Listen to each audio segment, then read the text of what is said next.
Hello student. अब आज के वीडियो में हम एनसीएफ 2005 की आवश्यकता और महत्व के बारे में अध्ययन करेंगे। राष्ट्रीय पाठ्यक्रम संरचना की आवश्यकता और महत्व।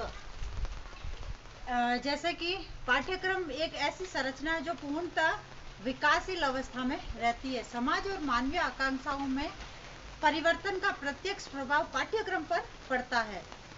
समय और समाज की मांग ही पाठ्यक्रम में परिवर्तन की मांग को प्रस्तुत करती है। अतः पाठ्यक्रम संरचना के विकास करने की दृष्टि से पाठ्यक्रम परिवर्तन की जो अवधारणा है उसको बल मिलता है। इसलिए समय समय पर उसकी आवश्यकता और महत्व को ज्ञात किया जाता है, जिसमें एनसीएफ 2005 की जो आवश्यकता और महत्व क्यों आवश्यक है, क्यों महत्व है इसका। सबसे पहले नवीन तथ्यों के समावेश के लिए, यानी जो एनसीएफ 2005 है इसमें नवीन तथ्यों के समावेश के लिए इसकी आवश्यकता और महत्व को स्वीकार किया गया। जैसे कि शोध कार्यों में के निष्कर्षों के द्वारा अनेक नवीन तथ्यों का समावेश करना आवश्यक हो जाता है, क्योंकि इन तथ्यों के अभाव में पाठ्यक्रम के माध्यम से शिक्षण उद्देश्य पूर्ण नहीं कराया जा सकता। जैसे कि उदाहरण के तौर पर माने तो शोध कार्यों के माध्यम से ये ज्ञात हो जाता है कि पाठ्यक्रम में प्राथमिक स्तर की जो कक्षाएं हैं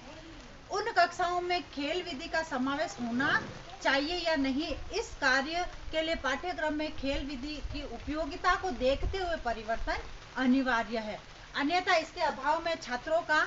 विकास भी तीव्रता छात्रों के विकास में जो है वह बाधा उत्पन्न होगी। दूसरा है पाठ्यक्रम विकास के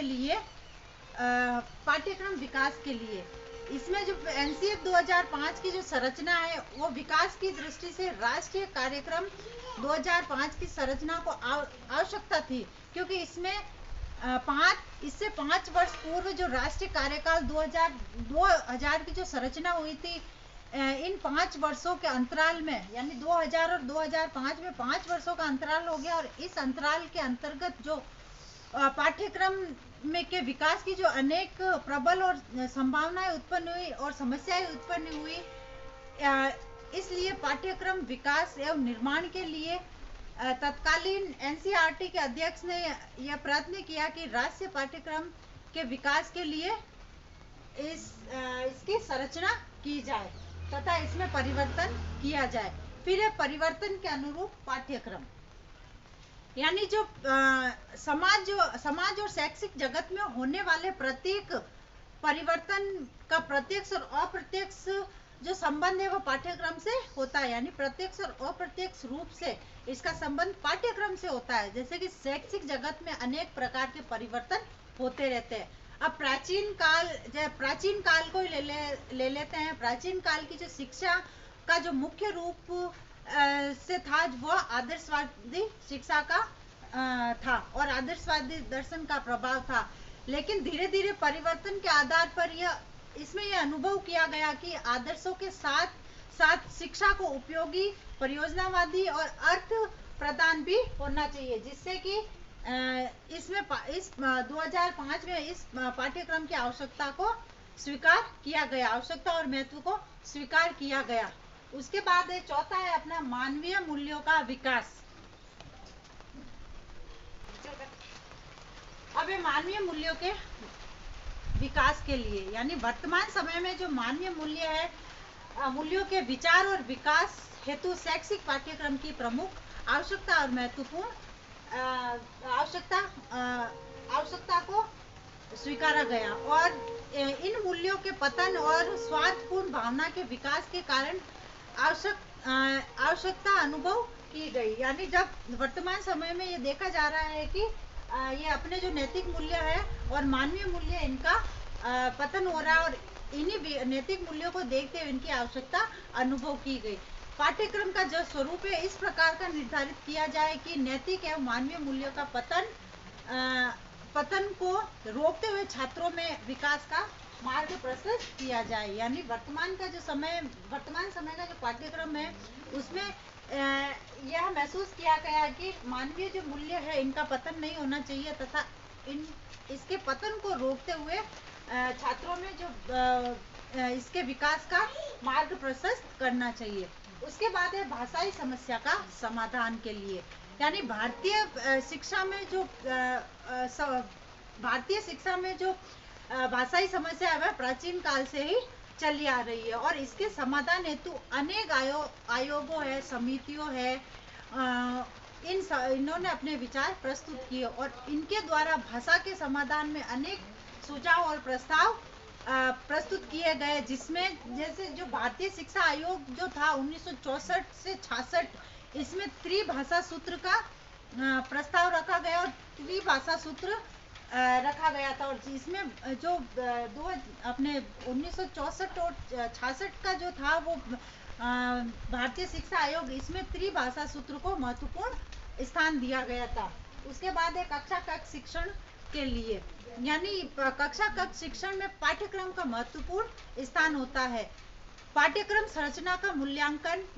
कक्षा शिक्षण के माध्यम से ही किया जा सकता है, यानी जब कक्षा में शिक्षण करवाते हैं उसी समय हम पाठ्यक्रम का मूल्यांकन कर सकते हैं कि पाठ्यक्रम छात्रों की रुचि के अनुरूप है या नहीं है, उनके सामर्थ्य के अनुरूप है या नहीं है, या उनके मानसिक स्तर के अनुरूप है या नहीं है, और इसको प्रभावी और सफल बनाने के लिए इसकी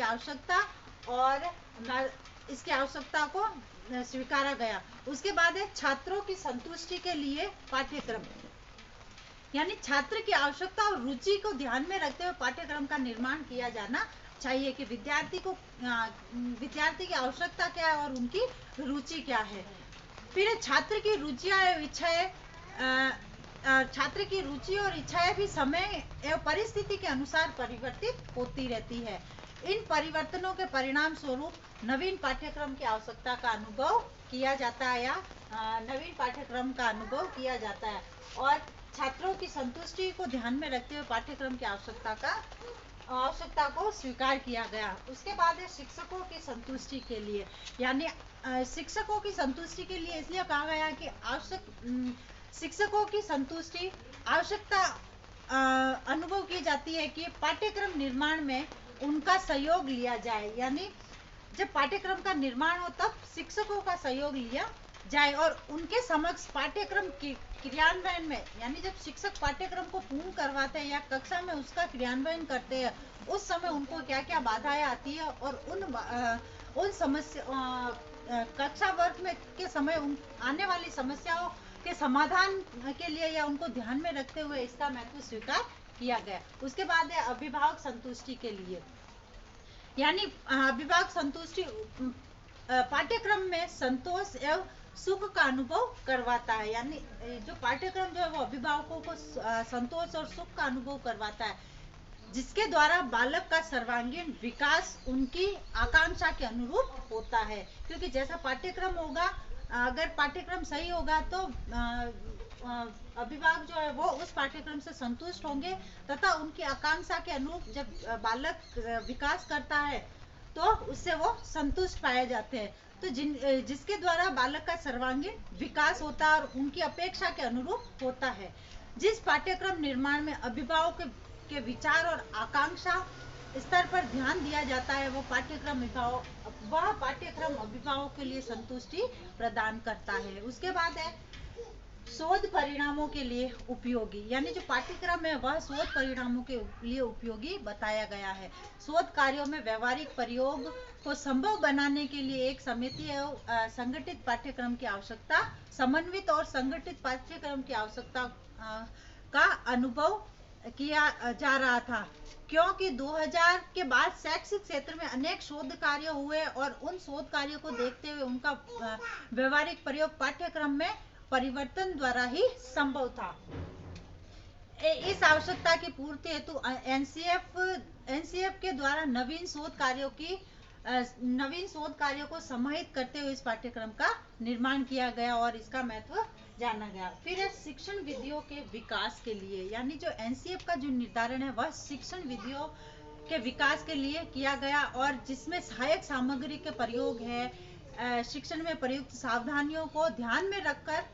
इसका निर्माण किया जाता है और विभिन्न प्रकार की जो शिक्षण विधियों का प्रयोग पाठ्यक्रम के द्वारा ही होता है और पाठ्यक्रम के द्वारा ही हम विभिन्न प्रकार की शिक्षण विधियों का प्रयोग कर सकते हैं और इनके प्रयोग में आने वाली जो कठिनाइयां हैं उनको दूर कर इन शिक्षण विधियों में आवश्यक सुधार किए जाते हैं। फिर है लास्ट में शैक्षिक उद्देश्यों की प्राप्ति के लिए, यानी शैक्षिक उद्देश्यों की प्राप्ति के लिए इन उद्देश्यों में जो परिवर्तन है, जैसे सामाजिक दर्शन है, व्यवस्था है, इनमें होने वाले परिवर्तन को ही परिणाम होता है। और परिणाम परिवर्तित उद्देश्यों के लिए पाठ्यक्रम परिवर्तित एवं सुसंगठित करने की आवश्यकता अनुभव की जाती है। और शैक्षिक उद्देश्य, हमने कौन से शैक्षिक उद्देश्य लिए,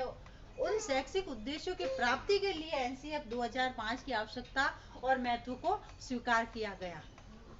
अब एक विशेष सूचना, जैसे कि हम सभी जानते हैं कि भारत देश कोरोना जैसी महामारी से जूझ रहा है, तथा इसमें कुछ छोटे छोटे उपाय करके हम इसमें सहयोग दे सकते हैं तथा इस कोरोना जैसी महामारी से बच सकते हैं। जैसे कि घर से निकलते समय